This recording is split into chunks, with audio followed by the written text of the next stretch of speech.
पाकिस्तान के prime minister Narendra Modi ने एक ट्वीट भी किया और एक वीडियो उन्होंने कह रहे हैं कि हिंदुस्तान ने एक सोचे समझे मंसूबे से एक बड़े क्लेवर तरीके से चालाकी से चीन को एंगेज कर लिया। चीनी बेवकूफ बन के हिंदुस्तान के हाथों।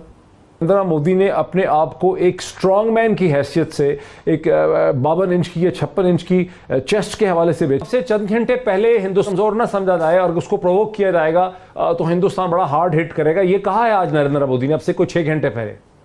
जो दो इतने बड़ी दुनिया की मोस्ट पॉपुलस कंट्री, दोनों सवा अरब के ममालिक हैं और दोनों न्यूक्लियर पावर्स हैं, दोनों इस खिते में सबसे बड़ी मिलिट्री पावर्स हैं। गुज़िश्ता 24 घंटे में सारी दुनिया की निगाहें हिंदुस्तान और चीन के दरमियान बॉर्डर स्टैंड ऑफ पे हैं, जहां गुज़िश्ता 24 घंटे पहले कम से कम 20 हिंदुस्तानी सिपाही, जिसमें एक सीनियर कर्नल भी शामिल हैं, वो मारे जा चुके हैं। हिंदुस्तान कहता है कि चीन के भी बहुत से फौजी इसमें मारे गए हैं। ये वो सूरत हाल है जो गुज़िश्ता 5 हफ्तों से मसलसल चल रही है। आप इस डेवलपमेंट को कैसे देख रहे हैं?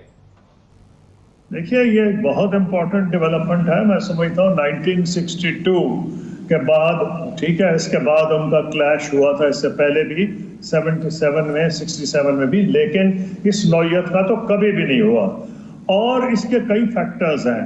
आपको मैं याद दिलाना चाहूँगा कि जब डोकलाम पे क्राइसिस हुआ था तो हिंदुस्तान ने एक ट्रायम्फलिज्म, उन्होंने अपनी तरफ से विक्ट्री डिक्लेयर कर दी थी, जैसे वो बहुत बड़ी विक्ट्री हुई है। सारी दुनिया मान गई, इंटरनेशनल मीडिया मान गया। आर्टिकल्स को, इंडियन मीडिया को रेगुलरली, वर्ल्ड मीडिया को फॉलो करता हूँ, कई आर्टिकल्स आए, China will have to live with an assertive India, यानी चीन को अब ऐसे मुख्तलिफ भारत में जिंदा रहना पड़ेगा। एक भारत ने दिखा दिया है हटा, लेकिन उन्होंने एक ये फिजा कायम की। ये फिजा क्यों कायम की है, ये सोचने की जरूरत है। उसकी वजह यह है कि जैसे अमेरिका और इनकी चाइना की बढ़ रही है कॉन्फ्रंटेशन, चाहे वो साउथ चाइना सी में हो, अब तो ट्रेड पे थी, ट्रेड के बाद अब कोरोना वायरस पे आ गई है, और प्रेसिडेंट ट्रंप और जो डेमोक्रेटिक नॉमिनी हैं बाइडन मुकाबला कर रहे हैं चीन को अटैक करने में। तो इंडिया ने भी ये सोचा कि जनाब, ये इस वक्त तो सारी वेस्टर्न वर्ल्ड हमारे साथ है, अमेरिका हमारे साथ है, और इसलिए उन्होंने जो जिस तरह डोकलाम में किया, उन्होंने कोशिश फिर यही की है यहाँ। और वो बहुत अच्छा, मैं समझता हूँ, एनालिसिस इस वक्त जो किया जा रहा है, वो चाइनीज यहाँ अनफॉर्चुनेट इंटरनेशनल मीडिया पिकअप नहीं कर रहा, और वो ये है कि उन्होंने चाइना को अंडर एस्टिमेट किया है। चाइना हिंदुस्तान से अमन चाहता है, सारे नेबर्स से अमन चाहता है, लेकिन वो ये नहीं चाहता कि हिंदुस्तान ये समझे कि क्योंकि उनकी अमेरिका से कॉन्फ्रंटेशन है तो अमेरिका उनको बैक करेगा और चीन इसकी वजह से पीछे हट जाएगा। कि हिंदुस्तान, जिसको कि अमेरिका टाउट करता है, प्रेजेंट करता है, मसलसल 5 हफ्ते से एम्बैरस हो रहा है चीन के हाथों में। अमेरिकन ऑप्शन इस स्टेज पे हैं क्या?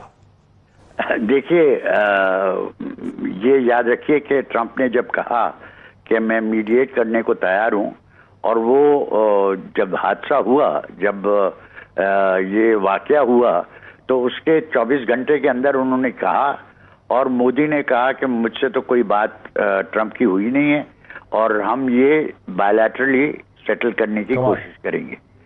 दूसरी चीज ये कि देखिए, अभी जो हिंदुस्तान ने किया है, हिंदुस्तान को ने जो रास्ते बनाना शुरू किए थे, उसका उनको 2019 में जब उन्होंने 2 टेरिटरीज बनाए, कश्मीर और लद्दाख को अलहदा किया, उसी वक्त चीन ने उनसे कहा था कि आप गलत फहमी में हैं और ये हमारे लिए तो तारीख की जो दरमियानी रात है, हमारी अंडरस्टैंडिंग अब तक ये है कि हिंदुस्तान की किसी एक बटालियन फोर्स ने, जिसमें कोई गालिबन 600 से 700 या 800 नौजवान सिपाही होते हैं, उन्होंने गोलवान रिवर वैली के अंदर अपनी ग्राउंड पोजीशन को निस्बतन इंप्रूव करने की पोजीशन की है, जिसके जवाब में ये कोई मुठभेड़ नहीं हुई है, ये कोई पेट्रोल पार्टीज नहीं है, क्योंकि कर्नल की डेथ हो गई है, जिसके जवाब में पीपल लिबरेशन आर्मी PLA तैयार थी। देखते हैं इसको क्या हुआ। ये मोहित, बात यह है कि हमें इसको, ये जो टेक्निकल डेवलपमेंट जिसकी आप बात कर रहे हैं गलवान वैली की, और ये जो कैजुअलिटीज हुई हैं ये एक बहुत छोटा इंसिडेंट है, ये टैक्टिकल एक्शन है। जो दो इतने बड़ी दुनिया की मोस्ट पॉपुलस कंट्री, दोनों सवा अरब के ममालिक हैं और दोनों न्यूक्लियर पावर्स हैं, दोनों इस खिते में सबसे बड़ी मिलिट्री पावर्स हैं, इनके दरमियान एक बटालियन एक्शन की अहमियत नहीं है। अगर हम इस पूरे पर्सपेक्टिव को समझें कि ये क्या हो रहा है, 20 आदमी जो इनके कैजुअलिटीज हुई हैं और ये क्लेम कर रहे हैं कि कुछ चाइना की भी कैजुअलिटीज हैं, अगर से चाइना ने वो डिक्लेयर नहीं किया और कुछ अफराद लापता हैं। से चंद घंटे पहले हिंदुस्तान के प्राइम मिनिस्टर नरेंद्र मोदी ने एक ट्वीट भी किया और एक वीडियो उन्होंने बयान अपना इशू किया 45 सेकंड का, जिसमें उन्होंने कहा कि हिंदुस्तान जो है वो शांति का, अमन का ख्वाह है, लेकिन उसे कमजोर ना समझा जाए और उसको प्रोवोक किया जाएगा तो हिंदुस्तान बड़ा हार्ड हिट करेगा। ये कहा है आज नरेंद्र मोदी ने, अब से कुछ 6 घंटे पहले। हिंदुस्तान जिसको अंदर आपने सर्व किया है, जहां आपने अंदर से देखा, वहां क्या इंपैक्ट हो रहा होगा इस पूरी सिचुएशन का सियासी तौर पे, जहां नरेंद्र मोदी ने अपने आप को एक स्ट्रॉन्ग मैन की हैसियत से, एक 52 इंच की या 56 इंच की चेस्ट के हवाले से बेचा हुआ है कि वो स्ट्रॉन्ग है, डिसाइसिव है। वो पॉलिटिक्स जो है वो किस तरह से वो पॉलिटिक्स जो है उसमें नरेंद्र मोदी कैसे कुछ कर सकते हैं?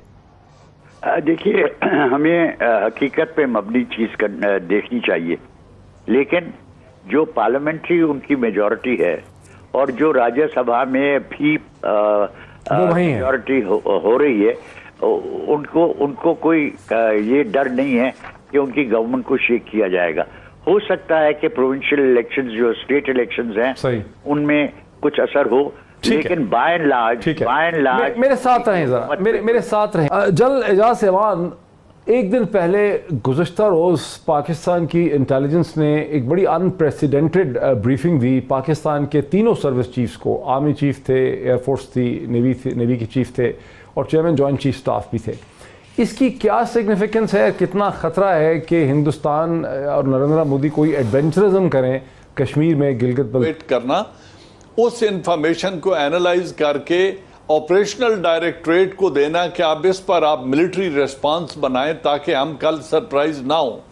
ये ब्रीफिंग दी गई और यही वो एनवायरनमेंट जो रीजन में डेवलपमेंट हो रही है, जो हिंदुस्तान के अंदर हो गई है, जो पाकिस्तान को डायरेक्ट या इनडायरेक्ट खतरात हैं, उनसे उन्होंने आगाह किया है। चाह रहा हूं कि हम बड़ा नैरो व्यू ले रहे हैं, हिंदुस्तान के अंदर कुछ नहीं होगा, उनकी हुकूमत बहुत स्टेबल है पॉलिटिकली, अपोजिशन उनकी मार्जिनलाइज्ड है, एडमिनिस्ट्रेशन, जुडिशरी और मैसेज हुकूमत वक्त के साथ खड़े हैं।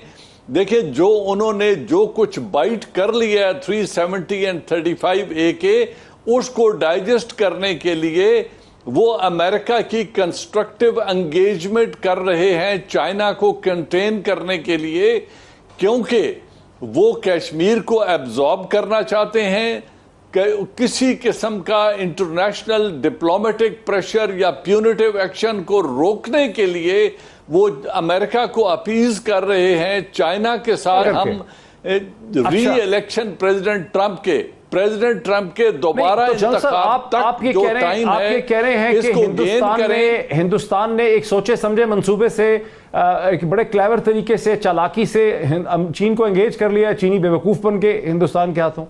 इंडो पैसिफिक कमांड जो है और इंडो पैसिफिक जो डेवलपमेंट्स हैं, इस स्ट्रेटजी के तहत जो जापान, ऑस्ट्रेलिया, इंडिया और यूएस का कोलिशन, ये 4 मुल्क की इत्तेहाद है साउथ चाइना सी में और स्ट्रेट ऑफ मलाका में, जो वो कर्टेल करना चाहते हैं लिबर्टी ऑफ एक्शन चाइना का, उसके खिलाफ एक रिएक्शन है। लद्दाख के ऊपर अपना क्लेम दाखिल किया और कुछ एरिया उन्होंने गेन कर लिया। इस झगड़े की वजह रोड की डेवलपमेंट नहीं है, इस झगड़े की वजह ब्रिज बना लेना नहीं है, इस झगड़े की वजह 8 किलोमीटर कराकोरम से दूर सड़क बनाना नहीं है। ये बड़ा छोटा इशू है। असल मकसद ये है कि जो ये रिवोक करने से 370 एंड 35A, उन्होंने लद्दाख को अपना टेरिटरी जब बना लिया, यूनियन टेरिटरी में शामिल कर लिया, तो बाय इम्प्लीकेशन उन्होंने चाइना के साथ इंटरनेशनल बॉर्डर को रीएडजस्ट करने के लिए एक बुनियाद रख दी है। क्योंकि जो लॉन्ग टर्म ऑब्जेक्टिव है इंडिया का, उसको समझने की जरूरत है। वो अभी कश्मीर को एब्जॉर्ब करेंगे और अगर प्रेसिडेंट ट्रंप री इलेक्ट हो जाते हैं तो चाइना के इस इंडियन ऑक्यूपाइड कश्मीर के अंदर उनके बेसिस बनेंगे और चाइना यूएस और इजराइल के स्टेक बिल्ड करके कश्मीर के अंदर वो डेवलपमेंट्स की जाएंगी जो रोड एंड बेल्ट इनिशिएटिव को और सी पैक को सैबोटेज करने के लिए एक परमानेंट थ्रेट क्रिएट करना चाहते हैं। ये है वो असल